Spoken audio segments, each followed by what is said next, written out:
Hey everybody, it's a few of us from the Bottlecap Brigade, and we're here to bring you a sweet, savory, salty, spicy recap session. My burrito inspire you? All the things. It did, actually. I was thinking about your burrito and different flavors that it might give me. My name is Miranda, or otherwise known as Jolie Jewel of the Joy Clan. Here with me, I have some real cute guests. And, you know, I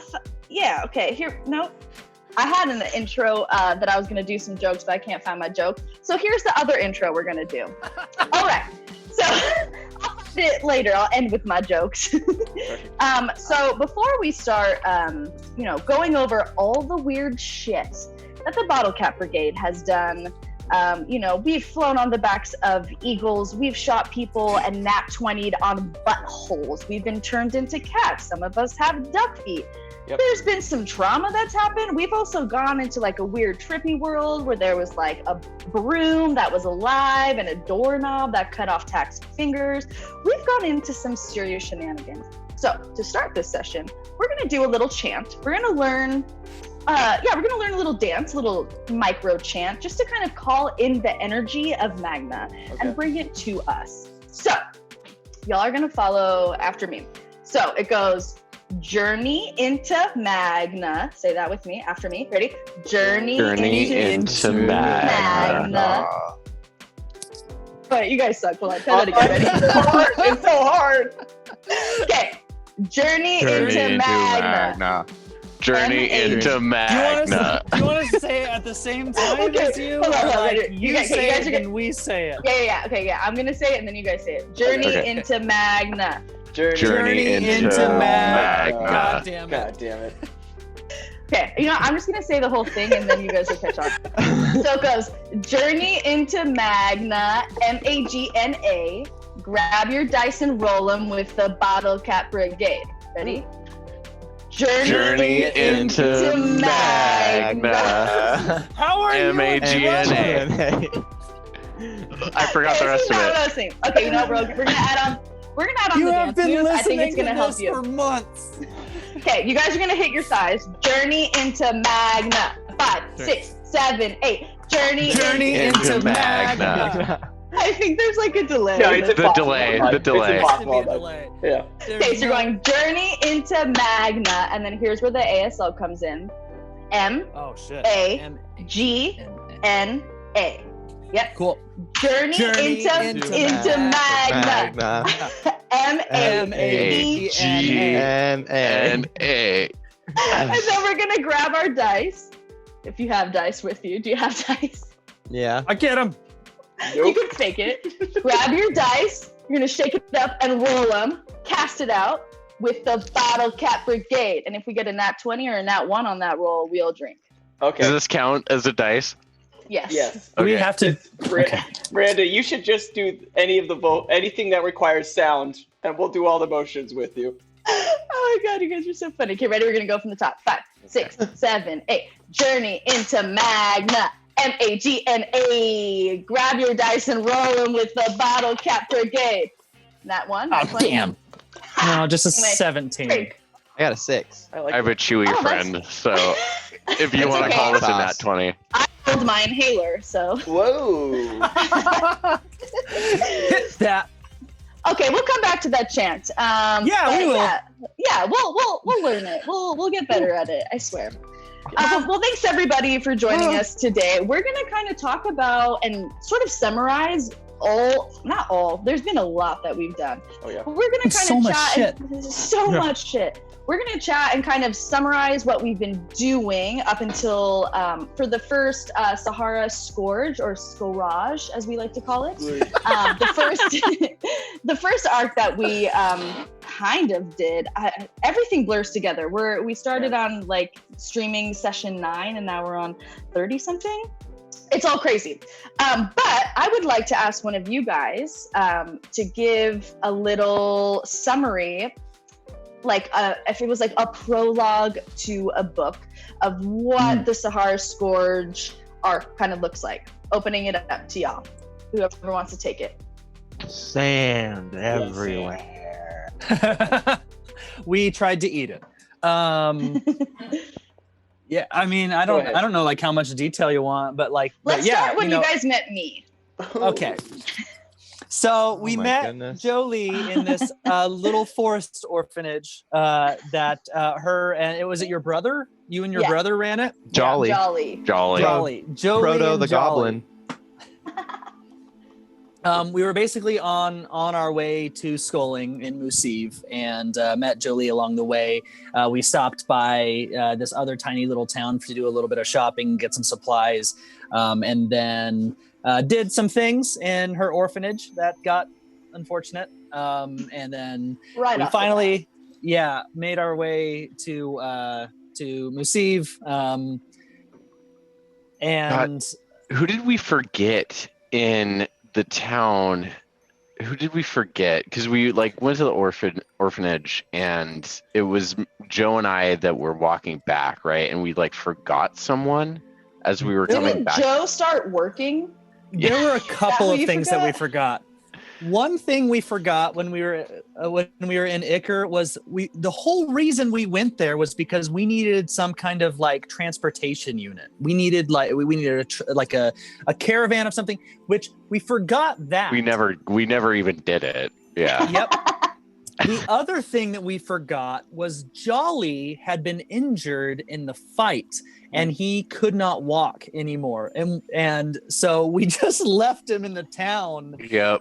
with his crutches and like not being able to go anywhere. And that fight, God, I forgot about that. God, that fight was ridiculous because it was that guy that Austin, maybe you can remember this a little bit man. better, but there was a situation and like I meant to not kill him as Ong. This is when I was like a barbarian, right? And R.I.P. I Not a wound warlock. up, not Skellum. But I wound up cutting him in half, right? With You an killed elevator. the fuck out of him. His name was Jorge, and he like worshipped this fairy god, and I was like excited to bring him back over and over again. At first encounter, you killed him. You like pushed him in an elevator and it like separated him in half. I remember that was very specifically. most anticlimactic boss chase scene. Well, most anticlimactic in the sense that he could no longer continue. Yeah. Yes. I think one of my favorite moments from that episode was right off the bat, DM Austin, you started RPing all these weird little children that were like popping up on the cart as they were coming down I don't even remember what their names were, but you Proto the goblin gave me a bottle of apple juice. saying stuff like, "Could we wash your car for money?" Like some weird shit. It was so good. That was like all so good. That's when I knew. I was like, okay, this is gonna be fun. Was that the one? Which one was the one? And I'm skipping around a little bit, but which one was the one where we were all just super blasted? And I think we were in person, and we were just all either high or drunk. I can't remember. Ooh, are you talking about where maybe I had gone one direction a little too far? Yeah. I that think was super so. funny. Oh my god, I can't remember exactly, but it was very stressful. Oh man, what was that one? Oh, I felt you made some. I don't think it was the brick introduction. no. I think it was before that. It was either the caravan. I think it was a caravan. You think that was it? Okay. I think And we that's made when you- I played I made them all like names with the letter C. Yep. Yeah. And Call Carrie, the therapy. Carly, and Yes, yeah. that's right. Freaking skipping therapy. Yeah, wow. That's actually one of my favorite tack lines ever, which is "Fear heals." Like it was something along those lines. It was It amazing. was those two were we exactly. straight up had You a nat therapy 20 session. intimidation. Oh my goodness. Okay, so we started off at the orphanage. Yes. Right off the bat, a whole group of ogres, right? Like, just straight up orcs. orcs. Oh yeah, orcs. That's what I meant to say. Yeah. Just Don't decimated. slander Shrek's name. We haven't Just met any ogres totally leveled the orphanage. It was really unfortunate, actually, that episode. A lot of orphans ended up dying. So right off the bat, Jolie, you know, in her brain immediately saw trauma, immediately felt, you know, all sorts of ways. And yeah, she's like, welcome to the stream, Yeah. Miranda. 'Cause that was like one of your first episodes too. Yeah. Just as a And- member, it's like, oh, by the way, we're killing your family.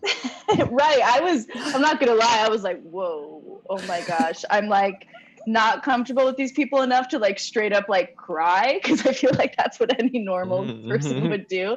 So I feel like we all kind of played it cool, kind of like let it roll off our shoulders, like, oh yeah, that happened. Totally. Dead orphans. That's so funny. But really looking back, it was like, ooh, Brutal, that was yeah. some serious shit. Dude, that's what's weird But about sure, I good. left. Yeah, it's weird, A, that you kept streaming with us, and B, also that, like, I was trying to get kind of a reaction from you guys, like, for the first time ever, I'm gonna make this so sad and painful, I'm gonna rip you guys apart, you know, and see how you react, and everyone was just like, well, this is pretty intense, you know, like, We ended up getting in a conversation. Togu started opening up this bottle, and we were all like just trying to like converse about alcohol, but I can tell all of us were like, this is uncomfortable. We actually are really sad inside. Yeah. But anyway, I ended up joining the Bottlecap Brigade. Yeah. And Boo boo. boom, bada bap bap, hoo and then we left the orphanage, and I haven't been back to since. never I need to write my return. brother a letter. I need to write him a letter. Ooh, What's gonna yeah. happen? I need to catch him up on some shit. Well, I thought too, because I listened to that episode too before today, just kind of out of curiosity, to refresh some of my memory. And the RP that Jolie and Jolly had back and forth, you two, was really fucking funny, because you were just like, I'm gonna expand my horizons and go off, and Yeah. Jolly was being a little bastard about it. I just Yeah. curious. All right, folks. Then what happened? We left the orphanage. Cool. We got to Musiv, and we had ourselves a sand eating contest, because apparently it was the first time that we had seen it for some reason, or something. I forgot the motivation. I feel like that was one of the moments where Sam comes in and he's like, I'm just going to create a scenario to annoy Austin. Not me, the DM Yeah. Austin. I remember I was like, because one of the things in my personal life is a really long running theme that's a joke about how much sand anyone can It eat. is. I'm gonna clip this and tag Lexi in it, but You should. it's just a thing that's been personally pervasive for at least the last like 2 years, and so I decided to bring it into the D&D universe and bug the fuck out of Austin with it. Yeah. Because That makes 1,000% of sense. yeah, like- yeah. Totally. Okay. Yeah. So And that was when we like slept in that hut, right? Or some of us did. So, Yeah, we had a some of us slept in the trippy- hut. I Joe, slept you in do the it. hut. Yeah. Yeah, and then we had, gosh, what were those creatures that started, like, they were like on top of our heads? Grills. I want to Grills. anyone watching. Grills, I typically have nothing to do this, but when I look at a grill, I think of like a head crab, you know, from Half-Life or something. Like, they just look kind of weird Yep. and creepy. And I know, like, in the D&D universe, there are things already, right, for the whole brain takeover thing. But yeah, I just thought I really want this thing. And this session was weird because we were missing someone. I can't remember, but someone couldn't make it. So that kind of led into an interesting session. Yeah. Mm-hmm. And what happened during this session? We so the people this was a hut near an oasis, like this pond in the middle of the desert, and the pond, all these grells live there, and I don't know if it was ever like clarified, but I'm pretty sure the pond water basically, Yeah, that's right. whether you drank it or you were near it, it basically made you hallucinate, so that these grells could come in and like suck your shit. Oh yeah, Literally. Oh, the water. If you got into the water, you were falling asleep, and then if you drank, like, it was something like that. It was gonna make you fall asleep. Yeah. And then the grells, I decided, at least in our universe of Magna, grells eat dreams. Mhm. Yes. Ooh, So- cool. So three people I think got sucked into the dream world, and so we had an entire session where three of our members were adventuring through this dream world while the rest of us played ridiculous, like Alice in Wonderland-esque characters within We the had a dream knife. world. Yeah. There was a knife. I played a doorknob, and I believe They had a little beak on it. Austin- It Yep. was and- the mop. Austin was the mom. And you were all so sexual with me. I didn't We try to very play much sexual, but then No. if I was like, I'm asking you to put a finger in my mouth. Yeah, Bite it off. coming from the person that that very recently in our one shot was just that was obscene. Oh my god, I rewatched that one shot. We can talk about that in a moment. Yeah, we should. We should. But that was one of the first sessions I remember laughing so hard because what was the voice I did? It was like this little kind of door. So Yeah, that is. Exactly. I was gonna ask you was to do it. the voice, like whenever you first brought it up. I was like, I hope she does the voice. I hope she remembers how to do the voice. 'Cause, like, so long ago, I don't even remember the mop voice. I just remember how I remember you did sexual it this every time. I wanted to do like a Zoidberg type thing. Mm-hmm. But I remember laughing so hard because it was after Tack put his finger in, took it out, and then I was like, what finger did you end up biting off? And then you realized That's the shocker. and then that like one. we just died laughing. It was this. That was so good. And then I also remember the mop scene with Ong, who got so silly. And I remember Ong, you like spit on the mop or something. Yeah. Yeah. And I Oh. kept that mop head too. You did. and For a it- long time. for a long time, and Ong being not like the smartest fucking brick in the tool shed, was always hoping that it would come Compensate. back alive and like provide him some sort of companionship, but that unfortunately never happened. So it's funny that you say that because I think in the episode, whenever you came out of it with the mop head, I had that same thought. Like I thought that whatever character was with the mop head was going to stick with it, Mhm. and I think that I threw that idea out there like in the improv a little bit. And I got confused later because I remember you throwing it. Just about to say that. I thought you threw the head too, but it sounds like you threw the handle. I threw the handle. Yeah. Also, a few burnt hairs. Thanks for subscribing. They're one of our Instagram friends. Yeah. Heck yeah. Yeah. But yeah, no, because I kept the head because I was talking to the head so much. And like I put it in my and I remember because that was after there was a scene with like a spatula or some shit where it was like super duper like intense and scary, and we almost lost Togo. Togo almost died. Yeah. Mhm. And after that, I put it in my pocket, and I used it as like an additional carrying case for like wasps and lizards. You and know, shit. all the essentials. Yeah.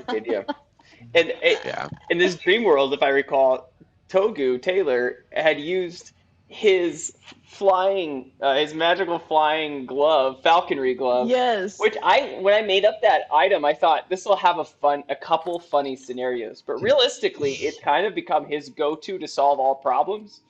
Yes.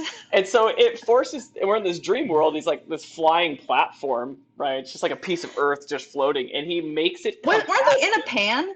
Like a pan with eggs or something? Yeah. Something. This dreamscape that makes no sense. And I love it, this dreamscape. I have, just so you guys know, full intentions to bring back dreamscapes and somehow connect dreamscapes and make it kind of a separate thing that's going on. So I think it's kind of cool, like a different dimension that exists. Well, and like Yeah, that was a crazy episode. And that was the first time I remember you hitting me up before we were doing that episode, Austin Townboy. And That's me. And it was cool to be like, hey, you're gonna play like a totally different character for this one session, and it's fun to be able to like role play different characters and get a little outside of your normal our normal characters. And that was only maybe like the third, maybe fourth like session I played with you guys, so it was like already it was still really new, but it's cool that we get to Just that we a get to do that nightmare. every now and again. Yeah, it was a nightmare. One thing too, while we're on that note, that I really appreciate about how Austin DMs is he brings all of us kind of in behind the scenes selectively and secretly from each other, so we can drive narratives forward. Or more organically. And I think, I know I keep on railroading and sidetracking, but I think that was really indicative of what happened last session, right? Like we did a shitload last session to the point where, I mean, Austin, you didn't even fucking know that we were doing a lot of the things we were doing intentionally. But I think was that's completely out of the loop. Yeah, I think that's a really cool like DM, like story driving mechanic that we do, and you can see like episodically how we do it pretty consistently. I like it. But yeah, cheers. Cool. Agreed. Okay, so we have this weird trippy dream. Tak got his finger chopped off. There was like a sexual mop scene. It was weird. And There then was what? sexual everything scene. I was I think maybe that's just like Welcome to the Bottlecap undertone. Brigade, ladies and gentlemen. We will sexualize all the things for no reason. Indeed, that is our We had a whole freaking episode about it that we're kind of like getting to. Yeah, there was the cloth world that was part of my dream, like where everything, like the walls, everything was made of cloth, and I had to like try and find my way out of it. And I remember like grabbing onto parts, and it'd be like, "Oh yeah, grab onto me right here." that fucking sword. Do you still have that sword? I still have the sword. Yes. Yeah, Yeah. because you all had it for like 1 second. And you're like, I don't want this. It's attack. Oh, so Yeah, sorry. I mean, okay. You guys, I mean, what did we do? We got out of the dream, and then you had to fight the Grells. What was interesting about that is Joe had actually lost his finger, and that Sam really had a broom head now, and so like these things really existed. So that like it was interesting to come into reality. I think we then went to Sculling just about, and I montaged our way there. Montage. That was the most important part to me. I don't remember exactly what the montage was. I remember you guys seeing I don't either. in the distance. And I remember like foreshadowing the idea of an ant or like giant insects, and that's not cool at all. But then Sculling, which I think we did the end of that dream session, possibly even the intro to Sculling at least. Yeah. Does anyone, I don't know what took over. Someone take over there. I can't remember exactly. Well, one of my favorite moments when we got to Sculling, because that's like where Togu's from, right? Sculling is not the capital of Musiv, for the record. We've never gone to the capital of Musiv, but the country of Musiv. And yeah, it's where his whole family's from. Yeah, so he like brought us into the brewery like right off the bat. We met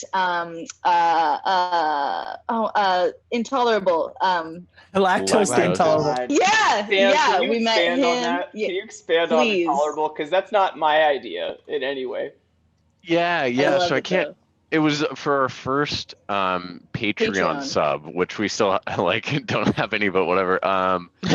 We said the first person to sub got to make up an NPC, and Nate, one of my homies that I worked with before, subbed, and he decided to make Lactose the Intolerable, who was a giant like bastard essentially that was lactose intolerant, and that was like what he made a lot of his life about, right? And I think that Austin, you turned him into an Australian, right? As one does. Yeah. He was. Honestly. And then now he's a pyramid scheme guy, right? He like yes. Yeah. And he's like kind of one of the main side story protagonists or antagonists. He's like an issue. Yeah. Sorry. Yeah. That's interesting. Your boy has really, really taken over.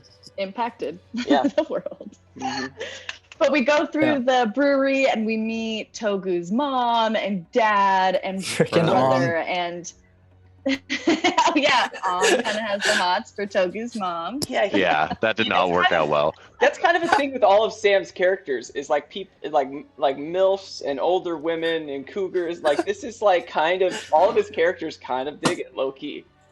Sometimes Well, the funny thing too, well, because that was mostly with Ong, is I would just try to hit on like every NPC that I could, because I knew you would railroad it, and you hated it, and so I played it up every single time. That's true. The same thing happened with Queen Lariana and who was the wait, no, it was Queen Lariana the same original NPC that hired Ong? Yeah. Like I think so. It was shoot, this is really old. This is before we were streaming, just for anyone watching. Yeah. But it was Lariana's like best friend slash I don't know, co-worker in the rebellion. I can't remember Both her of name. Them. Yeah. But yes. Ong hit on both of them. Yep. Yeah, well, badly. and then one thing, Austin, that we got to figure this out soon, but is the chick that Ong like kind of met up with or hooked up with or whatever that one time in that one party. It was so long ago. Yeah, the celebration. Yeah. And now that he's dead, like that has to be a conversation that is Yes. had at some point. Wait a second. Why does that have to be? It's like, wait, we need to reconcile this one night stand that Ong had with a half. He was in love with her, We need dude. to And fix I think that. she was in love with him, and she needs to know Aw. he's dead. She needs to know he fucking died. Oh. Yeah. I would stand on that 0. I'm gonna figure out a way to bring it into reality. I can't confirm or deny if that's already happening. So after we meet everybody's parents, I remember we all obviously had to start drinking. We're at Togu's family's brewery. It was amazing. Yeah. I think it was Jolie and Eridris who got pretty litty and then went into Togu's room because I wanted a necklace or something. And we found, what did you find in that room, Eridris? I found a spank bank. I found his journal. I found a puka shell necklace. His cocaine. I found his. You did? Oh my god, I don't remember that part. That's so funny. Yeah. Yeah. We met his dad. We were like hanging out with his dad. He gained a level for standing up to his father. Yeah, wow. Ooh, we found his fleshlight. His fleshlight. Yep. That definitely made an appearance because after we had this whole like, what was that MTV show called Room? When you would like look at the people's rooms. No, it was like a dating show where you'd go into the rooms of people you wanted to date before. I forgot what it's called. Essentially, that's what we did. Talking about.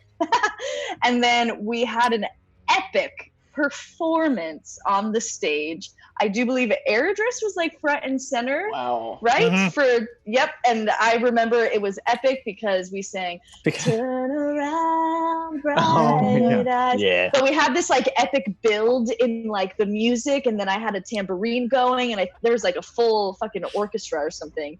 And that was beautiful. And we had an amazing show. Mm-hmm. But right after, something like huge happened. Do you guys remember? That was the attack of this giant centipede, like right at the end. Oh, smash! This like amazing moment, music, concert, and then boom, total chaos. Yeah. And we lost the fleshlight. Oh no, you did? I think you threw it, didn't you? Or like somebody was wearing it as a bracelet. Yes, it became a bracelet. I don't remember how it we lost possession of it, but yeah. Yeah. It became an accessory for someone. Yeah. And then during that fight, it wasn't until I think after the session we got a text saying, hey, there was actually like a player death, right? Because that was when Tuyuya, I guess, supposedly did die the first time. Every death that's ever happened in the Bottlecap Brigade is like super controversial. Like either like mine wasn't. It didn't actually happen. Joe fucking died. Either I fucked up the rules somewhere, or like I had made a mistake. It's always my fault, basically. Well, and Skellum died too. I don't think that was controversial at all. That's just so everybody knows. before we streamed, we did our first session. We kind of kicked off the story, and Sam had a character. It was a warlock, I believe, and yeah. Oh, I Kill him, didn't Dick even know Smuggler. Yeah, Yeah. he wasn't Ong to begin Oh. with. Yeah, that was a pivot for him. His first character, I basically said, "Hey, this guy went and drank this blood, and then he turned into a demon." And then so Sam wisely thought, "I'm a warlock. My character would also do that." Which I guess He followed I get the tome of the old gods, right? He just wanted power. Yeah, so he Yeah. drank the blood. He turned into a demon. He was no longer. He was no longer. After failing some saving rolls, I A gave him lot, a and- fair. chance. I gave him a chance. And to we live, were yeah. all drunk as hell, and we played that session in a bar. We played that in a bar Oh yeah. Oh, in really? downtown. Oh, in yeah. Pengillies. This is. Um, Oh, shut up. At That's a where you bar. guys played? That's Yeah, we That's yeah, where the while fight there was was. live music going on, it was so fucking I loud. was yelling. I'm like, roll a death saving roll. Oh my god, Uh, that's so funny. I did not know any but of that. then Ong wound up ripping that guy's penis off, my old character's penis off, Mhm. to kill him. Yeah, Yep. yeah. That's how the whole dick thing started. That was actually one of my favorite killing scenes. Yeah. Oh because, my like, god. Like this demon tried to fly away, but like it gave Ong a what are those called? Reaction. Reaction? Yeah. Yeah, it gave him a reaction. So as the demon was flying away, giant demon penis grabbed by this mountain giant and just like ripped him to the ground, ripping off the penis. Then he shoved his arm up into the hole, and then other arm into the mouth, met in the middle, and ripped him apart. It Yeah, was horrifying. it was And then we some killed really some good rolls. orphans 3 sessions later. Yeah. What the fuck? We're That's so us. twisted. The orphans. This is- The orphans are my fault, and everything else that he just described is Sam's fault. Yeah, I feel like I like in my head kind of retconned that and was like, yeah, maybe it's just like one kid that died, not 15. It was like, I think it was like half the orphanage. It was most Yeah, of that's what he yeah, said. it was a lot Yeah. of them. All right. Oh my yeah. gosh. Bring us Okay, back, so Ray. then we have we have that amazing turnaround Bright Eyes concert. It was beautiful. Yep. Fleshlight becomes an accessory on somebody's arm, a bracelet. Then we have this major, large caterpillar fight. Tuyuya died, came back as a barbarian, and then what happened to us? We were I feel like at this point in the story we were trying to kind of reconcile several different like plot lines. Like we had the giant insects going on. We also had Jolie's backstory, and I believe we went further down the backstory plot line. So right after that, we went and we talked to a lawyer that had some connections to the Kalak embassy, so that we could get some information on how to get in. And so we went into the Kalak embassy to defeat the bad guy that killed Jolie's parents. And we there was an amazing an additional performance by Eridris that was amazing, and let Jolie and Tuyuya sneak in without anybody noticing. It was to the embassy, right? Yep. Yeah, basically because we were trying to party save Tak split. and Ong. Yeah. This is. I don't know if you want to go into about. detail about what that performance was, Eridris. Yeah. This is the well, hope of every like DM is like, I create a scenario that's difficult, and then it's like horrible, and they're like, okay, we just fight everyone. Like I'm always like, oh man, what I want you to do is what Austin's about to describe. Oh, and it was beautiful. so I'm going to preface this. If you guys want to see this session in real time, go check out our YouTube playlist, Special Moments. There's a video on there called Mingle with the Wind. Watch that video and you'll be able to kind of see it. Or just freaking watch the whole episode, because even that video is only like a minute and it was a kind of a long thing. But it's worth it. yeah, so here's the thing. Yeah, party got split. We had to go save our friends. There's this dock, bunch of guards there, and we basically need to create a distraction. And so, Eridris, inspired by the movie MacGruber, he just got these wings from this inventor. Put the wings on. He has painter supplies. Put painter supplies in his hands. He took his flute and he clenched it in his butt cheeks, and like just walked back and forth like in front of all of these guards to distract them. And then after he had their attention, mingled with the wind, so he started levitating, and so he's like this angel of butt flutes and has painters. It was a whole thing, and just as they were completely just distracted by the events, everybody else snuck in, and then Eredris used his cool frickin' claw and chain that he got from Jorge to get up on the roof. Yes, and then we snuck in, and there were like chimera, or is that what they're called? Chimeras? Yeah. Mhm. And I Yeah. do remember there were like two guards that I think were kind of into each other, and Jolie cast like create water, so it was like raining and like they could like make out. And I think I remember that. Yeah. I really wanted that to happen. Yeah. And I think DM Austin was like, "Shut up, they're not into each other," and I was like, "No, it's romantic. They are. They want You to don't fuck. know. They just want to make out. Let's make it dramatic." And then, oh geez, we like thought there. What were the creatures that were in there? I remember one had a human face that was really scary, Oh, and the spider. There was a spider with a human face. Yeah. and then there was another one that had like human hands. It was like a Yeah, it was lion like with human It was a hands. line with human hands. Did you just improv all like because I feel like you came up with like some sort of a chimera option, and then you were just like, well, I mean, and the third one has like a human asshole, and but like the rest of it's a spider or something. Yeah. The third one has a human asshole. We're trying to find the most efficient poopers, and humans are them. No, dude. I mean, I've been kind of planning chimeras forever. I think even some late episode or recent episodes where you're kind of noticing that seems to be a theme. But yeah, I was like, this would be crazy. Let's do it. Let's mix up some genes, some genetics here. Where was Tack during that one?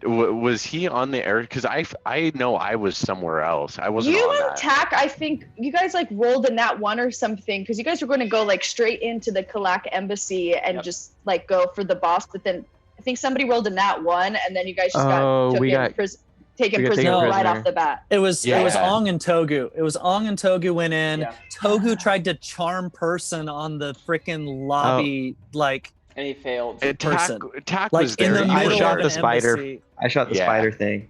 Okay. And yeah, so everybody else, like Tayuya, Jolie, Tack, and Eredris, were all like running through the cargo space.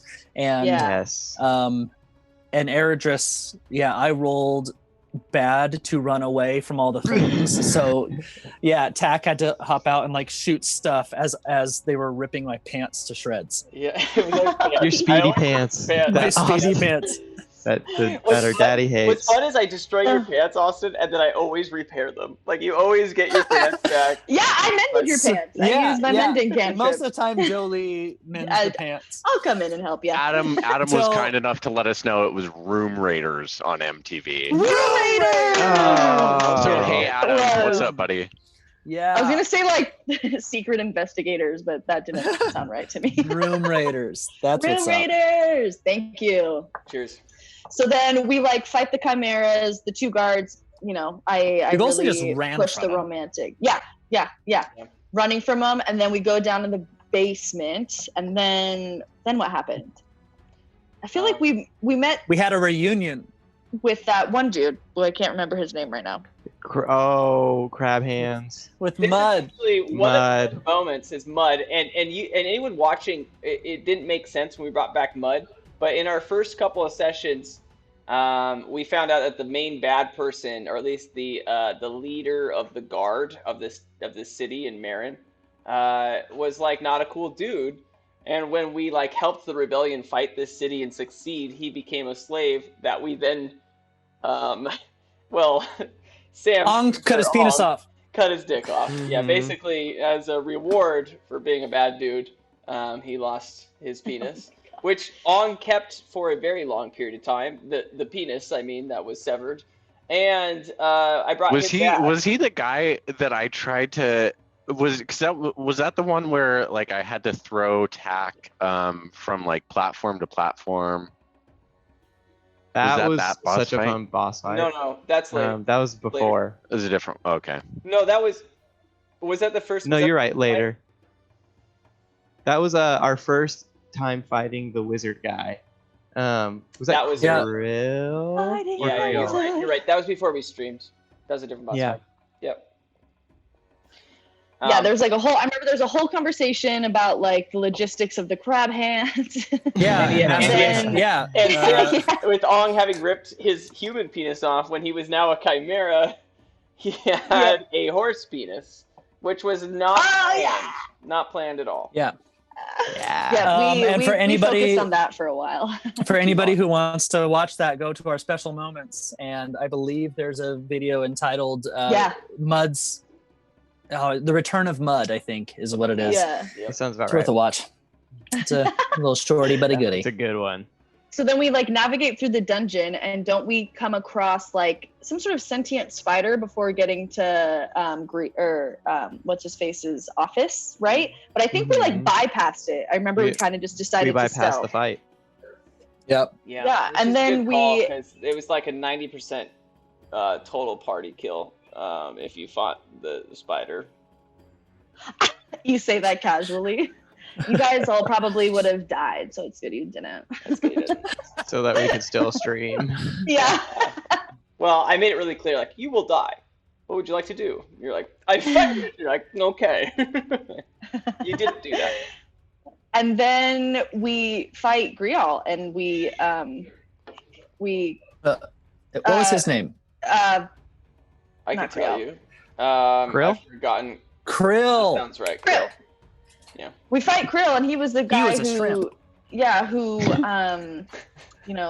hired people to kill Jolie's family, and but I remember like when I was in Jolie's head, just kind of like it didn't feel good to kill him, because that's not really Jolie's character. You know, she still wants to like find the good in everybody, and having this like revenge, it felt empty. Like, sure, he was dead and she ended his life. I think she had the final blow, but it like didn't feel good to her, and I think she's still honestly kind of like processing that. But we did that. And then I don't remember that. We stole or we didn't steal, but we took a lot of good alcohol from his room. We had like fancy bottles of wine, I think. Mhm. And then we freed Togu and Ong, right? Yeah. We found them, we freed them. Yep. And then what happened after that? After we kind of killed that motherfucker. Yeah, we took a whole bunch of incriminating evidence that he had been doing some That's right. shady stuff, so that we would be Someone did the okay. investigation roll. Put him on blast. Yeah, and then whenever we came out of that, that's when we started to go down the giant centipede, the giant centipede kind of like quest arc. Yeah. Well, like earlier, we saw the Zeppelin. Yeah, the Zeppelin. Because earlier we didn't talk about this, but there was a giant centipede had attacked the city of Skulling, right? And so when we came back outside of this dungeon, it was you saw the Zeppelin coming to dock into the city, and that was interesting, because then I was kind of like, and you guys all know that Skulling is really famous for Zeppelin and traveling and whatever, and you're like, oh, we didn't know that, but we do now. That makes sense. Yeah. And I think it was before we got the Zeppelin, there was this really amazing like episode that we had where Eridris like fought these rats coming out of a dumpster, and then Ong With Steve. and then there was like a weird thing about like it was a penis again. I think I think you're referring to the part I think that was before we went into the Kalak embassy, because we were still trying to find incriminating evidence on Krill, and so I got into this mindset of like, I'm trying to RP, and freaking I have a snake, so I have to feed him sometimes, and if I don't feed him, he'll die. You know. So I'm like, I'm gonna go find rats to feed to Steve, and yeah, some dude dropped a receipt that was connected to Krill, That's and then right. The homeless guy Togu did. tried to punch Ong in the penis, and his mountain giant penis went hard and It dealt broke. damage to Togu. Yep. That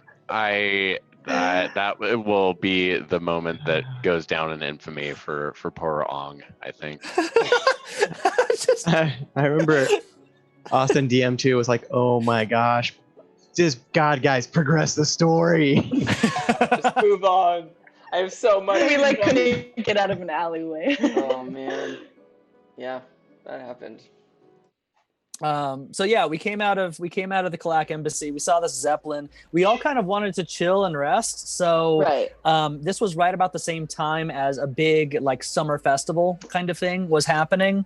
Yep. And this was Mhm. when we all celebrated with the eating ass.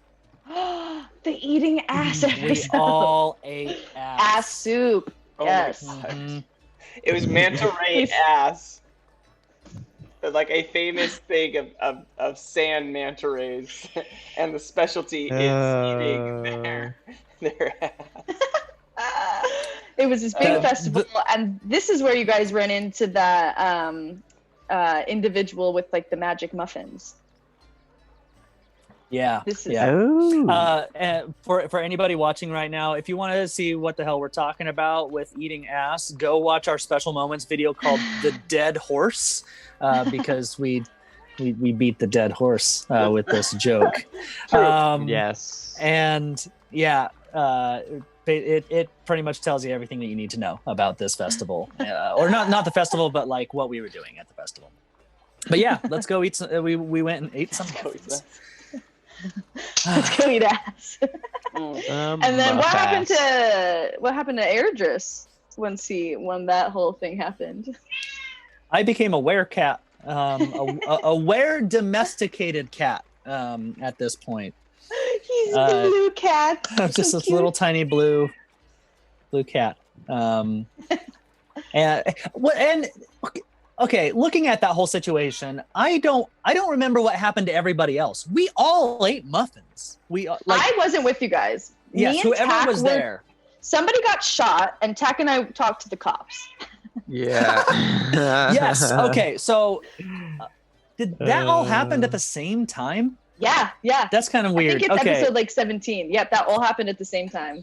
Yeah, so like Mud tried to get somebody attempted an assassination on Mud. Apparently, Mud had some information about the Right. Clack Embassy stuff that was going on, and I don't remember. It was just a hooded figure. It might have been a Minotaur. I think that detail was revealed like as we were in pursuit of this person. But that's when Jed or Jeb or whatever his actual name was versus what we were calling him because Ong Right. screws up everybody's names. We call him Jumped the in wrong front name of on him. purpose. Oh, all the time.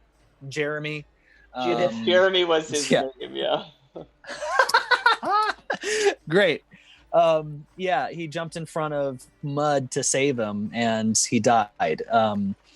And so some of us pursued this thing, and then we should probably go into a little bit more detail about the slit. Well, not the slit, because it wasn't the slit here, but like Slit used to be a butcher shop. yeah. But Austin, what was that little shop called? And tell us about that character. And because they keep Yeah. popping up. I think it was called the Slit, right? But it's Was it I think that's right. I mean, I've called it quite a few names for different shops that he may or may not be in, but like it's a character named Borges. And before we streamed, I brought in Borges, and Borges was like this very flamboyant, kind of like queen kind of person, you know, like it's like it was just so much fun. Like there was just so much character and excitement with this person. And I thought, I'm always, whenever I bring this person in, there's two things going to happen. Well, three things. This guy's always going to be wearing heels. He's always going to go over a counter, like with one leg first and the next leg. Yes. Which is you guys. And he's always going to give you something. And the things that you will get will either be good or horrible. And but they'll be very magical. And he's some sort of being that doesn't make sense. Yeah. So we encountered them in Farkle. in Marin, and we got a whole bunch of weird stuff. That's how Togu got his glove. It's how, like, to you had this deck of cards that ends up killing that was people. cool. And that's how Tak got Sailor's Remorse. We got these really, really weird items. And then, he made another appearance in Musive, and now we all ate muffins that had an effect on us. Era just became a werecat. What did everybody else get? I think somebody was maybe like just thirsty all the time. Oh yeah, Togu, right? Togu was like had unquenchable thirst. That was What's the game mechanic behind that? Because I remember you like rolling Austin DM. I remember because I could levitate for like a minute or something. Yes. There were some spells. Yeah. That's what it was. So whenever we do Borges, if he ever comes back in the future, I always create a list that is perfectly matching some sort of dice, and then I roll that dice. And there are, between 4, 8, 12, 10, 20 options that you could get. The muffin one was pretty linear. Like, I think it was like 12 or 10 options. I who knows though, there is a list somewhere in my notes that does utilize a D20. I'll just say that. So then that happens, and one of us had a really good performance. There was like a big central performance that was happening, and then one of us jumped in. Was it Ong or Airdris? Well, Airdris was a cat. Yeah, you go. Oh, I just remember that. Was it me and Tak that wound up going through to the rest of that? I can't remember the exact situation, but I don't think I did any sort of performance. I think it was Adris did something crazy. I do think that some people were trying to get on stage. Right. Like I remember watching front row. Because it was this performance that was like they were like aerial acrobatics. I just remember like giant poles. Jumping from pole to pole. What's the thing? It's aerial something, but there's like a strand of cloth. Yes, aerial silks. Yeah. That was happening. Yeah. And so either Ong or Tak or somebody tried to get on stage to just do their own thing. And I think they rolled really well. Okay. Yeah. But then also somehow Airdris as a cat came flying in. Somehow. I forget, but I was launched in some way, or maybe somebody threw me, but I had to somehow get from the very, very, very top of the pole down, and it got fancy. It got fancy. And then what did we do? I actually don't really remember what we did after this. This was getting pretty late in the session. I think most folks were pretty drunk. That's what happens. I mean, what? Get out of here. Sculling. I don't know if we're quite at that point yet. But we hopped on the Zeppelin because to you had made friends with the captain and promised that we would go giant manta ray hunting. And then we had a really crazy episode where we couldn't, for some reason we kept asking, wait, what does it look like? Where are we? And that's where we learned starboard, Northport. Portside. We learned about Northport and Southport. Starboard. And then there was this was a silly episode because I remember we sang the Seal song, na na na na na na, na over and over again. Yeah, we do that to this day. Baby! And eventually,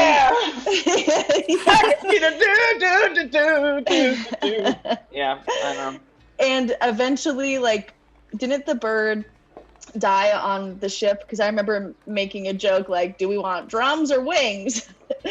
And the craziest thing was that was the second time. The whole beginning of this episode, it took us so long to just get on the ship. Yes. Either because of poor rolls or the fact that we were using up so much time where they're like, hey, you hear the siren, they're about to go, and they're like, but we have something we gotta do. And so it started to take off, and Togu was running behind because he had asthma. And so right. he used the falconry glove to try to like get on the ship, and it started this entire like chain of events where like we were taking off without Togu, and he was flying through the air, and then at one point Eridris was looking over the edge, and I rolled really shittily on my perception and fell off. So now Eridris and Togu are like off of the ship, and we're hanging by chains and shit. And Yeah, then that an was eagle cool. comes out of nowhere, and that's how the eagle, like, we eventually pilot the eagle back onto the ship, and it dies for some reason. I remember it was like a beautiful sunset like scene. We had it like all painted out. It was like we all beautiful. crashed. Yeah, and this is also the scene where Yes. Tack was playing with the other goblin's flesh, just like shaking it about or like smacking it against. Well, the and tank. like my real question, and this is more One for beer too DM many. Austin, like, do you have some sort of thing for fucking up birds? Like, is there some latent like concern that we all should have about that? I think realistically, birds are like a story item for me saving you guys from falling to your deaths, and then I have to get rid of the bird afterward, or do my fear is that you guys be like, I would like to tame this large giant bird and have it be my friend, and to avoid That's how Steve happened. Yes, I have to kill animals before you make them companions. That's basically. Oh, now I'm gonna know to do that all the time. Yeah. Yeah. And now in I fact, have Ong, the bird, as my friend. Oh So, yeah. yeah. I don't know Oh if my we ever goodness. really explored like Steve happened because from the first time we encountered Borges, one of our members that whenever we made the transition into streaming, like, couldn't stay on board. His item that he got was this genie that it was a drunken genie that made really, really like shitty wishes come true. And we were in the situation where like we were surrounded by guards. They all had spears, and all of the spears were turned into snakes. And so these are like magical snakes. And that was the first time that like, I think Eric just had like 3 on him. And I'm like, I just want to look into the eyes of one of these snakes and just like get it to know me. And then like Steve was born in that process. Hey. So yeah, that's a real concern. That's a real concern, Austin. Yeah, no, I mean, who knows? So then this is where Tuyuya ended up.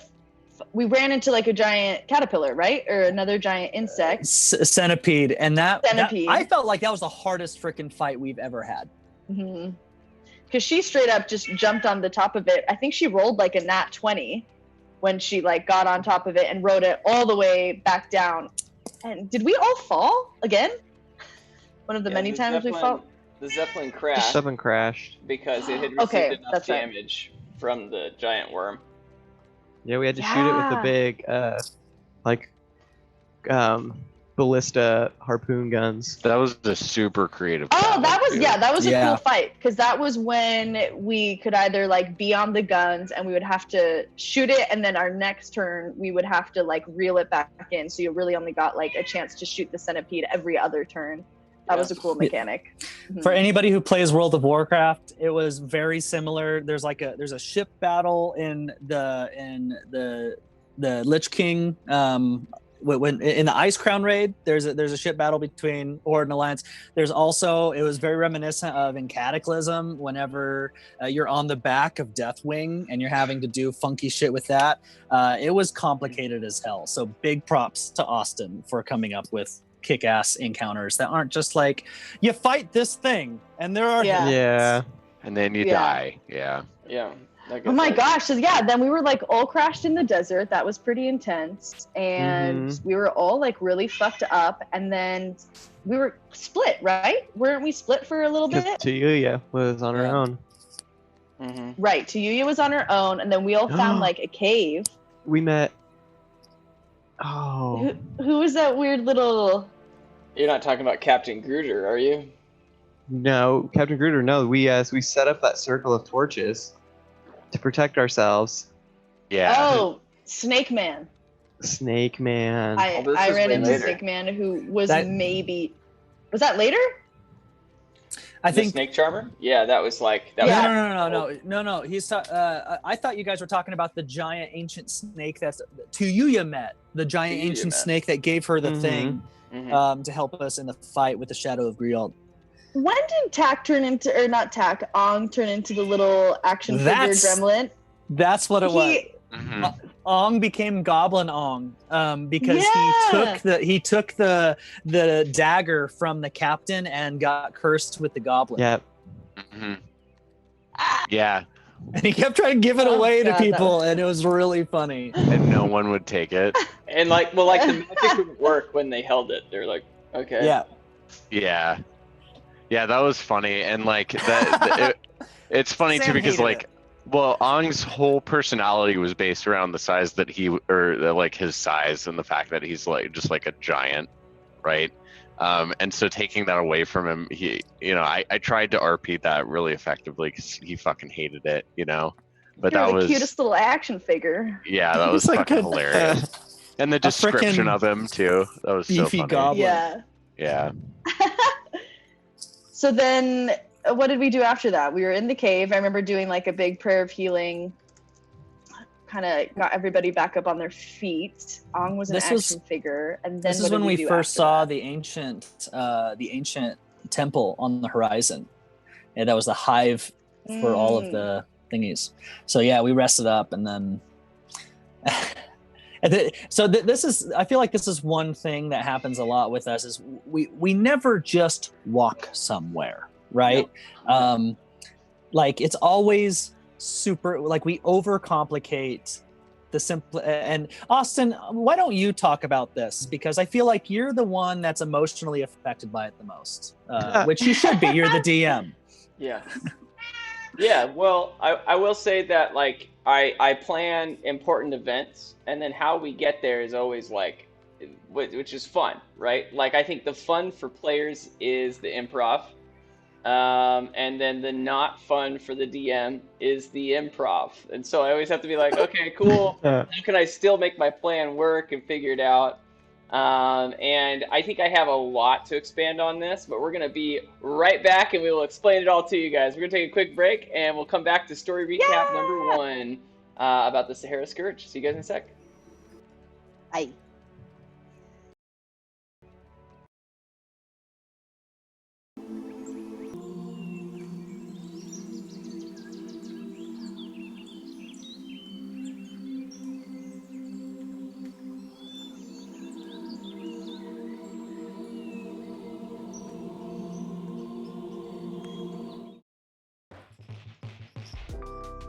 Hey, and we're back. Bottlecap Brigade story recap.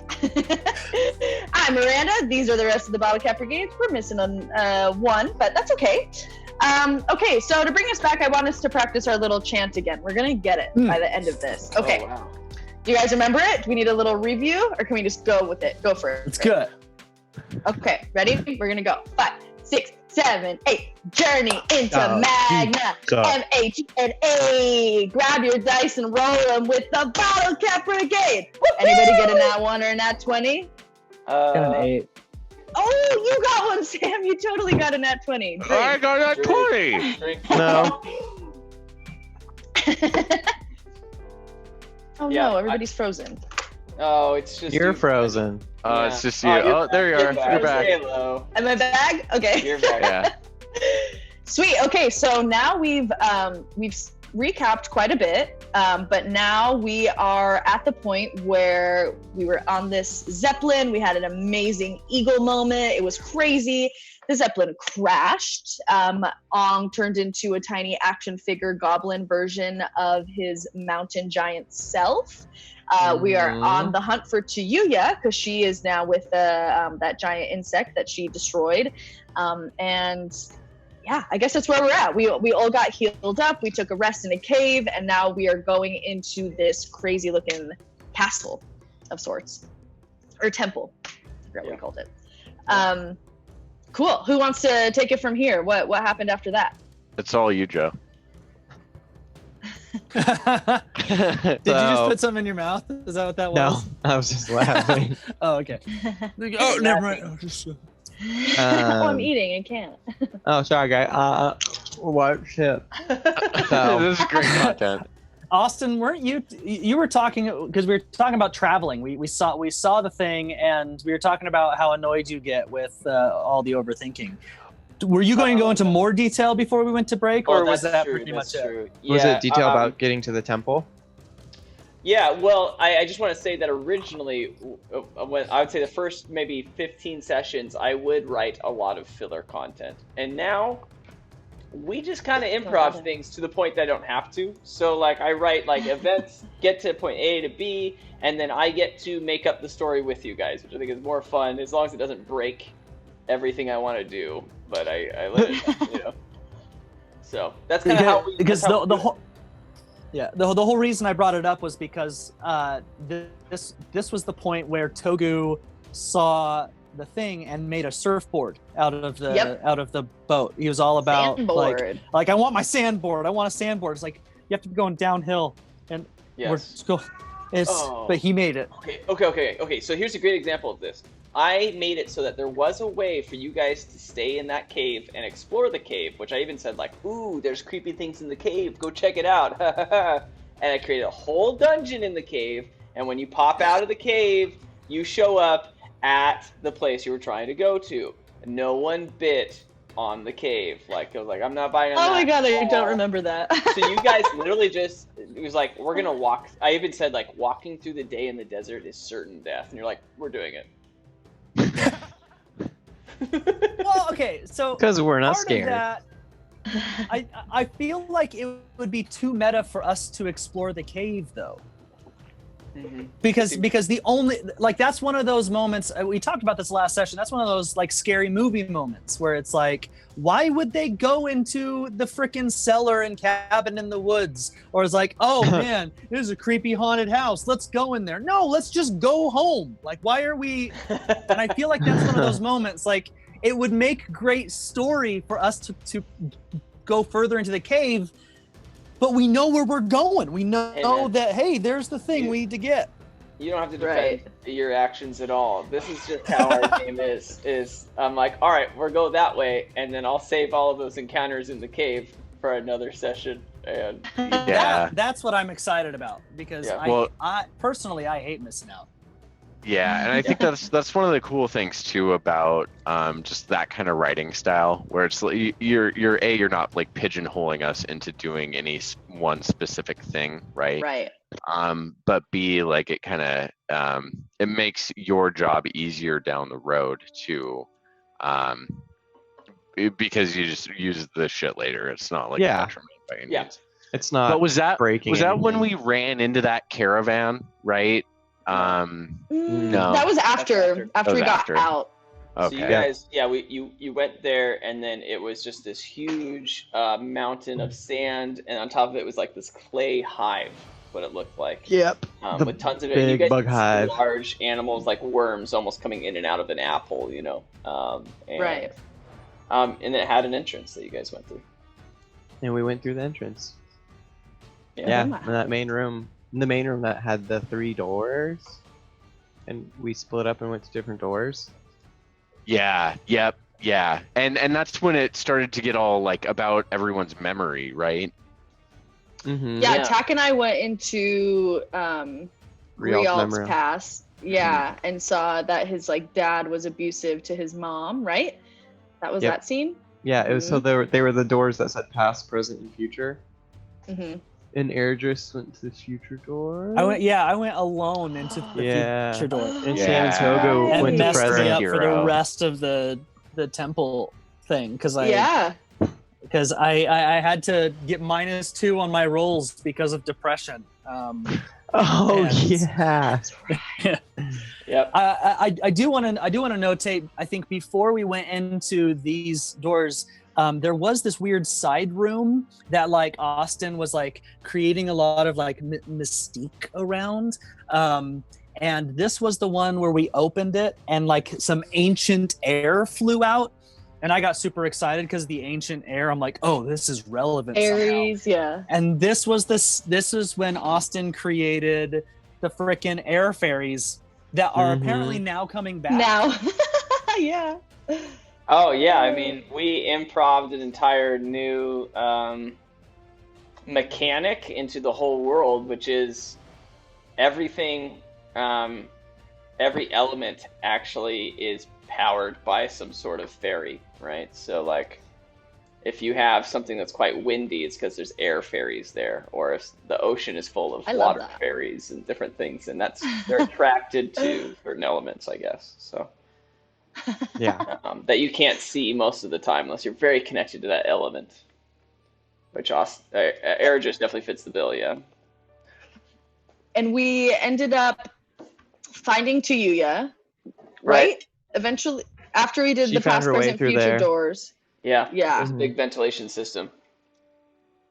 But And the rooms were then- interesting because, okay, so present was, well, I don't remember. Well, let's talk about all the rooms, because future was, air just goes through future door. He sees the future of your whole group, and that you guys had, like, basically, you failed to We're all accomplish your dead. mission against the big, Yeah. bad evil guy. And you guys ate my legs. Yes, it went poorly. Delicious. Because this ties in later, you know, but like, and then what were the other 2 rooms? Do you guys remember? Joe and I did the Grialt one, where we Yeah. tried to kill Grialt's dad. And then I killed Grialt's dad on accident. Oh yeah, So that you was the did. past. Yeah, that's the past. And Yeah, and then present. the present one, it was me and Tuyuya, right? And God, my memory's so spotty about that. But I remember it got weird, and I couldn't figure it out, both because I'm dumb and because I was playing Ong. So it was like the worst. Like it was like the worst person to be in a puzzle situation. I think it was possible. Saw. It was like a reincarnation of Saw. Yeah. Yeah, I don't have anything down from the present. I just have written down that it was past was me, Jolie, present was you and Togu, because we hadn't met up with Tuyuya. yet. Tuyuya, yeah. Because we went through the doors and we did this, and then Tuya found like that she successfully talked to that snake and like got by and hit like that air shoot up. Yeah. So you guys get through all these doors and these different experiences, and you go up this like chute, and when you get to the top of the chute, with you know Ong obviously like kind of testing the boundaries of his safety against a door full of killer bees. Yeah, We yeah, also I met remember the that. whip. Murder hornets. The room with 2 chests, the lever in the fireplace too. Yeah. Oh yeah, the little old granny. I think that's what happened right afterward. Yeah. We and you came out guys of the had doors. already met that granny before, right? Mhm. Before we started streaming, right? Like, that was an NPC that we ran across. God, it must have been like the 4th or 5th session, 6th session maybe. But the first encounter didn't go so well, because like that encounter, I feel like she, you know, we kind of got something out of her, right? Also kind of saw-ish. Yeah, kind of saw-y, saw-esque. Ugh. Yeah, we had one of the characters was like freaking ritualized up like on the ceiling, and we had to get a key to get out of the room. One of the keys was inside of our friend, like in Saw 3, 4. Anyway, One of the earlier ones. Yeah, Who and are frickin- you, Austin DM? I don't know. I don't even know. And I think it You're was scary. Togu. I think Togu had to like do one of the trials that this witch was creating, which was essentially being magically shrunk down and having to crawl inside of the esophagus of the other party member to go and retrieve this key. So it's like causing him a bunch of damage, and it's creepy as hell and gross. Yeah, well, That's what this Saw witch Magic does. School Buzz. she's gross. She's really cool. Yeah, she's great. She'll teach you things. Oh but no, not another field trip. it's an interactive learning session.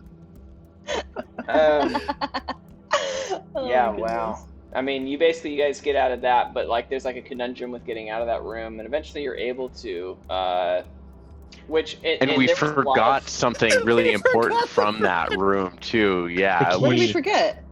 The Oh. key, yeah. And I remember saying to Taylor, like, so you're gonna leave the key.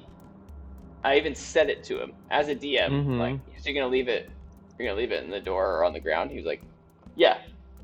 And then later he's like, did I grab the key? I'm like, no. I very specifically asked you, do you want to leave it? Anyway, oh my yeah, gosh. that was a funny moment. And then the next room after good old Granny, was that the butterfly?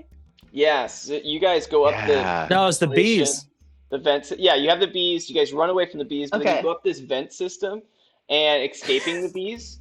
And I think you guys break down the wall or something to like stop the bees from coming through, or I don't remember exactly. But you guys go up this thing, and what's funny about this room is you guys have to get through basically like these high speed like train Yeah. bugs flying through, and which was like totally Didn't Tak get his like ass handed to him? Didn't like No, a bug just It like was me and Togu. shit was funny. you guys just got That's so like funny. smacked up against? Took If anybody like, wants to speared into the see- wall.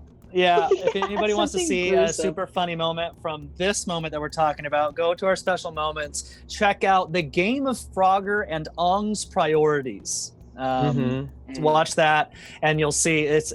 I like this video because it's kind of like a longer one that really shows Bottlecap Brigade dynamic. If you're kind of newer to our stream and our content, yeah, you'll see exactly what we're talking about right now. Cool. Yeah. Oh no, my I mean that goodness. shit was funny, and I remember thinking like that wasn't planned, but it just the idea came to me right when you guys were up there. I'm like, that's what we're Yeah. gonna do, and then I'm like, Yeah. I'm gonna create this highway of bugs, and if you screw up on your roll, you're going with them. But you guys make it through that, right? And then kind of this big boss fight that I've been planning for a couple weeks. I think originally the intent was to do it in person, but when we were online, I'm like, okay, we got to figure out a new way to do it. Yeah. Which is kind of fun. What were your guys' thoughts about that boss fight? I loved the butterfly's voice. Yeah, that was great. That was I the thought one takeaway. Yeah. And the fire beetles. in the fire beetles, Yeah. Well, and I thought the fight itself was fucking interesting, made even more interesting because we don't really have any like spellcasters other than like Jolie's a healer, but we don't have anyone to combat a mage really effectively, or we didn't, and so that made it really, really difficult to do those spells, and we learned a lot, right? Like we learned some new rules about spell casting, and I thought that was fun. Was that? What? I was gonna say, is the Shadow of Griald was in that fight too, right? Yes. He was because the butterfly was just like a minion for the Shadow of Mhm. Griald, right? Yeah. And there was the lava that was like kind of surrounding that center area. But like I could levitate, so I was able to levitate around and do a little bit of crowd control, but it was still fucking so hard. That was a weird. very difficult fight, just because of Super the fun. the mechanics of it made it really difficult. But And then what happened after that? Because didn't we got separated again? yeah, I don't remember at all what How happened did- after that boss fight. Yeah, you guys fought this thing, and I created a pretty difficult fight. I think it took a while, is what it was. It but did. Then you Yeah. finish this fight, and you get out. You have to escape because the actual whole temple, this old desert temple, is falling apart. So you had to escape. I lost Right. my arm. That's right. Yeah. Did you? And you kind of grew it back, right? Like Jolie I, kind of like- grew that arm back, right? It's not the same, but you know, it's like Scary Movie 2. It's a little shorter. my than- strong My hand. strong hand. Mixing the salad. Mm-hmm. No, Yeah. yeah. So we had Okay. to escape the temple. Yeah. You and I rolled poorly. All the rest of you seemed to get out fairly easily, hmm except for Togo when he free falled. Yeah. A Which mile. also, so because Ong died more recently, my selection of a sorcerer with Featherfall was incredibly I did that very, very purposefully, so we don't have to worry about this as much anymore. Just as a bit of an aside, that I did that very on purpose. These Uh, the wings that so like I guess You back flew. in Sculling we had encountered Calvin Calvin. Tor, and this was during one of the parts where we had like split up the party, and it was before we had even got into the Clack Embassy because I used those same wings to distract the things. These have come in super handy, like super handy. they have. They have. Because yeah, I used them as we were falling out, and yeah, it was nice. We Oh my fall a lot. gosh. We do. And so the party got split up. It was Togu and Airdris were like kind of separate for a minute, but then found each other. Oh, you peed. That was a suit. Yeah. So yeah, basically what happened is I fell super safely because I put the wings on and I just freaking like happily glided to the ground. Right. Togu, I forget what Togu was trying to do tried in to order to surf like stop down, the right? fall. Yes, Yeah, he's that's what it surfing, was. He tried to like, yeah, The and sandboard. so I think he rolled poorly towards the end. He ended up being like knocked down and was unconscious. Yeah. And then I came to the ground. Eric just he started to see where Togu was at. And so I ran over, tried to resuscitate him at the same time as I was turning into a cat. So I was turning into it. Your I little turned paws. into a cat. My little yes. And the freaking the sand avalanche was coming down, and like I'm like face to face with the sand avalanche, and then Togu's dead body. And so yeah, I marked it. I cat marked it with my pee. Oh, you peed And on so that- Togu. Yep. so I could try to find it again. Yeah. I think that's And how then that freaking ran session away. ended. Yeah, and I remember Yeah. thinking like, how are we gonna make this work? But that was cool. Good idea. Pee on the corpse when you don't know what else to do. Well, And that's then where Pee's I, intense. yeah, Yeah, I and then it lost was my Jolie shield there Ong and- too. You Yeah. did. Yeah.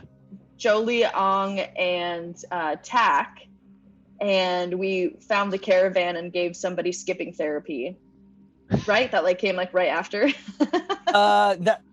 You also well, you guys spent the night first.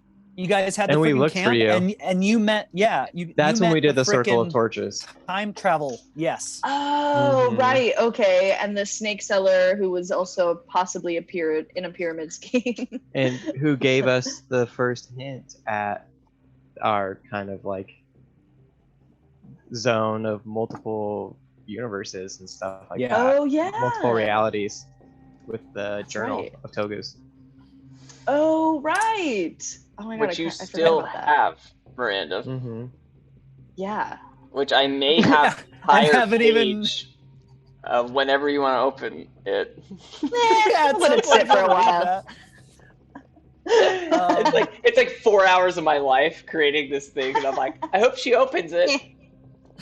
No. While you guys were having that interaction with the Era just met Sir Harvey for the first time. And Needle. Oof. Is that his name? Was that his name? No, what was the wolf's name? Hairpin. Hairpin. Sir Harvey and Hairpin. And out of that interaction, Era just spent all of his gold to try to revive his friend or just bring him back. And that's when Togu like came back with his duck feet, and Eredris became like he tried to get Sir Harvey to fix his werecatness, and instead it became like half fixed, where now that's where Eredris got his cat face, and whenever he turns into a cat form, he turns into like a little sphinx, where like human face, cat body. Yeah. Well, and the other thing that happened in that same, because Sir Harvey was by far one of my favorite NPCs that I think I've seen. That was fucking hilarious. But He's other hilarious. NPC that came in there was one Miranda you ran into. I think if my timing is right, it was kind of all in that same realm. But yeah, the snake charmer Pyramid named. scheme. Yeah, and that was creepy as fuck. I don't know if you guys remember that, but that was like the the funniest, most ridiculous NPC interaction I think I've ever seen, because it was like, yeah, It was it was funny. It was funny because I remember being like, I'm just a mysterious guy, but everything I said sounded like creepy. You're gonna kidnap Miranda. Not And Miranda, That you was were one even, of the sessions we were playing in person too. yeah. And you were even like, well, I'm gonna trust you here. I don't know if I should, but fuck she it. literally Like, said, you know what? I feel like I've had a really courageous week, like in real life. So I'm gonna go ahead and be courageous in the game. And I'm like, what does that mean? I remember that very Oh, that was specifically. really funny. Something that impacted you in life. You're like, you know what? I'm just gonna go for it. This guy's giving me We can do rapey it. vibes. Still going in on him. Like, let's just Hey, see you what played happens. good music. I got a book and I left. yeah. And It worked out. someone says, someone named Postacab says Austin, my man, on YouTube, and I figured that warranted some sort of attention. Wow.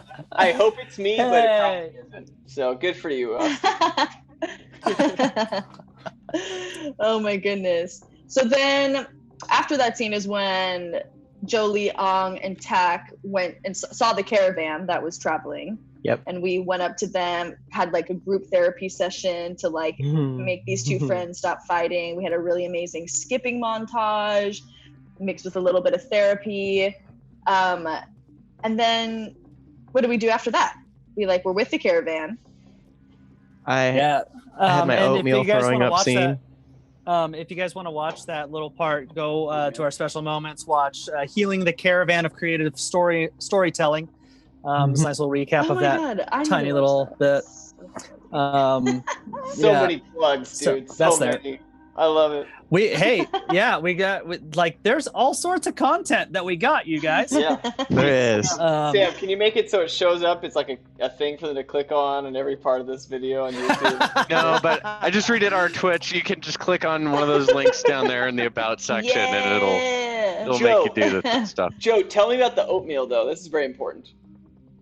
Wait. So we opened up the next session, Uh-huh. and you were like describing how everyone was throughout the ride, and you're like, "Tak, you have a terrible stomach ache." Like, blah, blah, blah, blah. So we have this. And you guys just have to roll with it when I say this stuff. Like, you have a stomach ache, and you're like, oh. Yeah. I think I so- tried to heal you like right off the bat. And it didn't work or something. I decided. Yeah. had this whole conversation with the people about how I ate the bad oatmeal I found on the ground that I saw someone else spit up. And then when we switch perspectives to Eridris and Togu, isn't this where Eridris had a freak out with the camel? Yeah. So Yeah. Eridris and Togu had to go and try to retrieve That was tense. Togu's body. But like this was still at a point in the campaign where whenever Eridris transformed into a cat, all of his shit falls to the ground. We've fixed that later just because of Right. complications. Too messy. But yeah, so basically naked Eridris had to go and get all of his stuff back. They were going to go try to find Togu, and they came across these camels that were eating all of Eridris's stuff. And so out of fear that Steve had gotten eaten by these camels by mistake, Eridris beat the shit out of a camel. That was such With an the- I argument. think you rolled like a nat 20, I feel like. Like you really You fucked that you camel wrecked up. I it. Took him remember out. it too. Took him out. And so yeah, he was gonna frickin' Luke Skywalker the camel to get his pet snake back. Yep. Was Oh, kind of the geez. game plan there. But we only one camel died. Steve came in out of nowhere to move on from what was happening, and we just rode the remaining camels back to Schooling. I feel No. like Taylor was legitimately bummed about that whole fucking interaction. Yeah, he was. He wanted to use the camels to ride, and I had to save my friend. Yeah. Yeah. You did. And then you guys find Togu's body in there. Mm-hmm. Not that big of We a did. deal. So whatever body Togu is in right now is not his. So clearly he did die with the sand covering his body when he fell unconscious. Yeah. It's pretty interesting at the time. And so is this where the Sahara Scourge arc comes to an end? Because then we start on the Maritime Marauders, because don't Ong, Tak, and Jolie, that's where they started to go down the pirate route? Yeah, I think we Mhm. can quickly summarize a couple things. I think there may be 2 more sessions that took place in that arc. But what happened was the main group, Miranda, Sam, Joe, to you, yeah, was it still her that time? Yeah. Yeah. Go to this little town. I think it was like Carmiel. Yeah, Carmiel. Yeah, Fish Carmia. village. Joe has some interesting things that he must tell everyone that happened in Carmiel. But while you guys were there, we did have our little spin-off, our side story, which has its own theme song, by the way. It's Adventures of Eragis and Togu. That is Oh, like our yeah. most viewed video.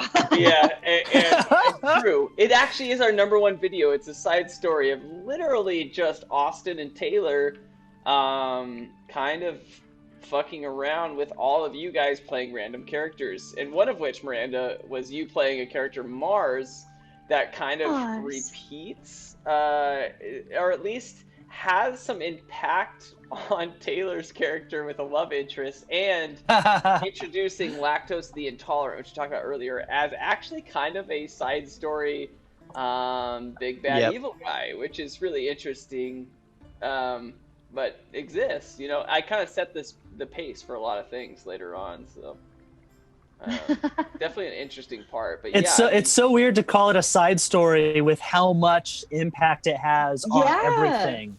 Oh, I Like, haven't noticed. Well, there's a and lot that happens there. the very end of that session, Bird Boy, I forgot what his name is. Brick.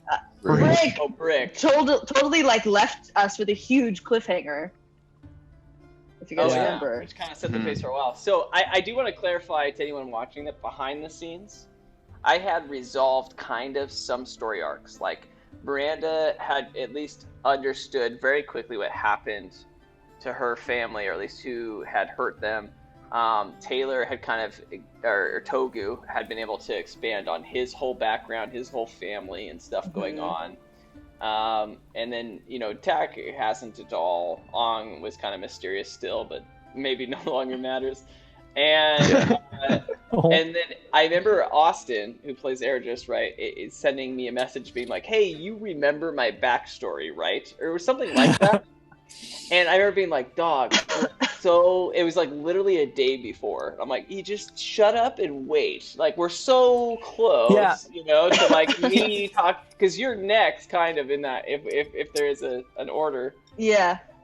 Yeah, basically what had happened with all of that. So there were between Eragis walking into the future room, and there's a moment in the fight against the Shadow of Griald where we had like this massive like guilt and doubt like session where it was a kind of attack that Griald did on us. And so this hit like Yeah. Eragis especially hard.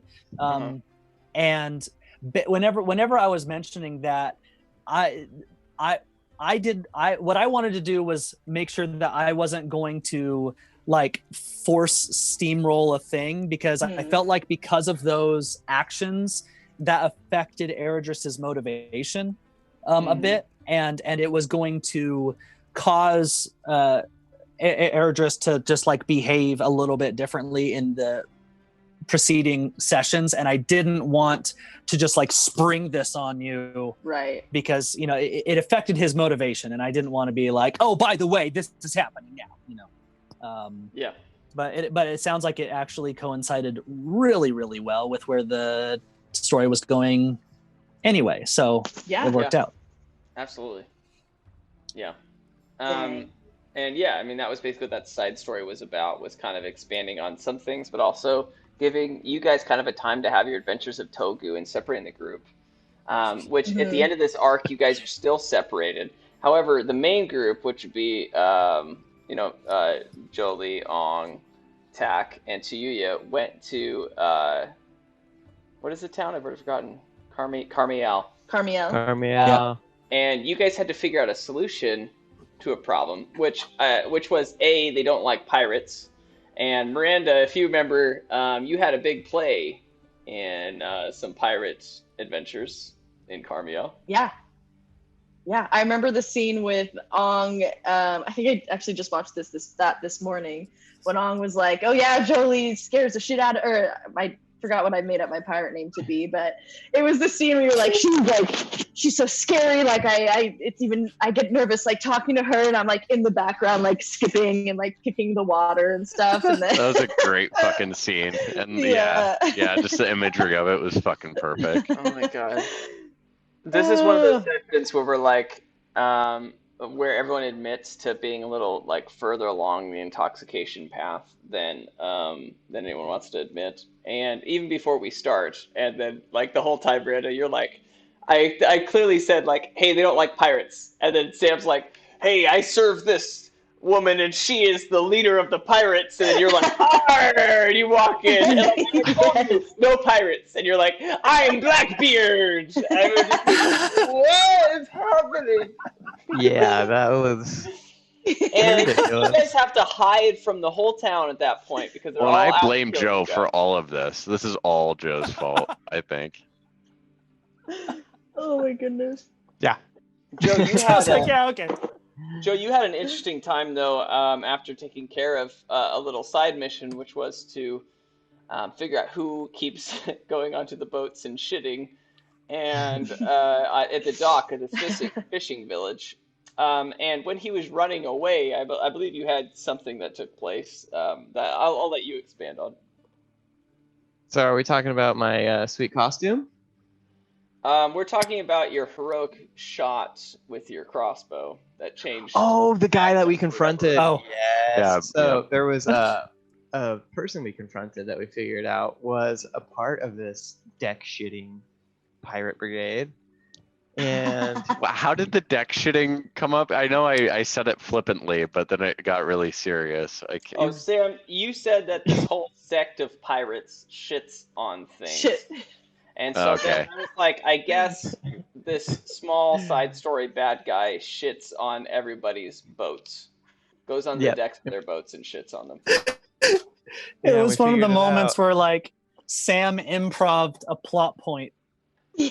Mhm. He changed the entire session, at least for Joe, as he's now famous for. Yeah, so then this guy went to run away, and instead of chasing him, I was like, I'm just gonna shoot him. Yeah. And Yeah. I nat 20'd, shot him right in the butthole. Right in the butthole. And then, so he didn't die and bleed out, I ended up rolling a nat 20 on my medicine check to stabilize him. Here's the deal. For anyone that's ever DM'd us like a campaign or a session, there is an entire rule set for chase scenes. So the minute that we create a chase scene, which was improvised, I was like, okay, I'm like flipping through my book, or really online, but I'm like going through this thing, like, okay, let's go to my chase scenes. And then Joe's like, I would like to have an action before he escapes. So I'm like, okay. And he literally ends the chase scene. So this complicated rule set is now out the I window. did We so don't have much to do the chase damage. scene. We don't have to do the chase scene anymore. And he does just enough damage to make it so the guy has like one life. So he's not dead, but he's also just been shot with a crossbow bolt into his sphincter. He's not going to continue to run, right? Like, you wouldn't be like, oh, just get back up. Like, and just Well, keep because going. you natted that, didn't you, Joe? Yes. Yeah. Yes. Yeah. So it changes everything. And then he also goes to help him live through the experience. Yeah, gotta get information out of him. Yeah, I mean, it was just everything that is improv like and Dungeons and Dragons and being a DM. And I feel like I feel like you kind of felt bad about it too, Joe. I don't know. That was kind of the. Oh, 'cause I it was did me, not you, mean and to do that Joey. much. I didn't mean to kill him, basically. Yeah. I was like, You almost I'm did. trying to like It was really wound close. him so he stops. I think what happened was that you decided to not shoot, or didn't you decide what you were aiming for before you natted the 20? I did. I think so. So like, I said I was gonna shoot him yeah. in the butthole.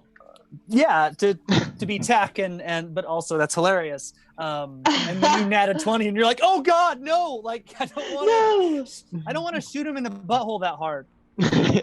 I'm just really excited to see what happens with Tack's backstory when we get to it, like the whole Tack parrot shit. I'm fucking so stoked. It'll be interesting. Hi, moms. Oh my goodness.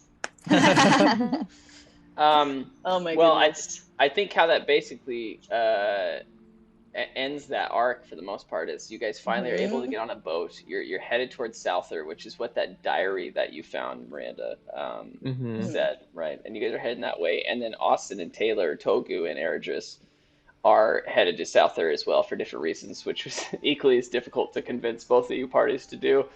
And and that kind of changes the arc where it becomes something else. But Maritime Marauders. yeah, Miranda, I mean, is there, in summary, I mean, is there anything you want to say? We're weird. We're weird. We're fun. And I mean, this is just like our first arc summarized, and there's so much in that arc, so I can't wait until Maritime Marauders arc is done and we can have another like reflection moment and see all the heinous stuff that we've done. But also I feel like this new arc that we're on has some more serious undertones, and our characters are a lot more developed, and I think how we RP and how we RP with each other, we're definitely getting better at that, and we have a good flow now. I think watching some of the previous episodes when we first started, you can tell that we're still like figuring ourselves out in our D&D land, but also like with each other and rules and all that stuff, and now there's definitely this flow that's happening, and it's really fun to see that growth. And I'm also excited to like do some more of the serious stuff. Like the most recent episode that we did with Eredris, I thought was like really touching, and it was really interesting to RP and be a part of Eredris's backstory. And I'm excited for us to continue to do that, and kind of really provide a full spectrum experience from happiness to goofiness to sad to confusion, all the things. I think it's important to put together a well-rounded story, and I think we're very much on our way. But anyway, I think that's it for the recap. Yeah, Sahara Scourge. We shoot things in buttholes and we hallucinate. Scourge. You win it again, or like there's a goal in soccer, you're like Scourge. Oh my gosh. Okay, let's end with our chant. We'll thank the energies of Magna for helping us with this recap today. Okay, we're all gonna say it this time though. Wow. I think we graduated to that. Okay, ready? Yeah. 5, 6, 7, 8. Journey into Magna. MAGNA. Grab your dice and roll them in the Bottlecap Brigade. Not 20! Oh shit! I got a two. 2. I was so close. Yeah, I got two. We got 2 twos. That's also a good drink. That's another rule. Drink, yeah. Hello, finish your drinks. Everyone watching, thank you guys so much. We appreciate you for being subscribers, for being interested in our content. We do this literally just for you guys to view.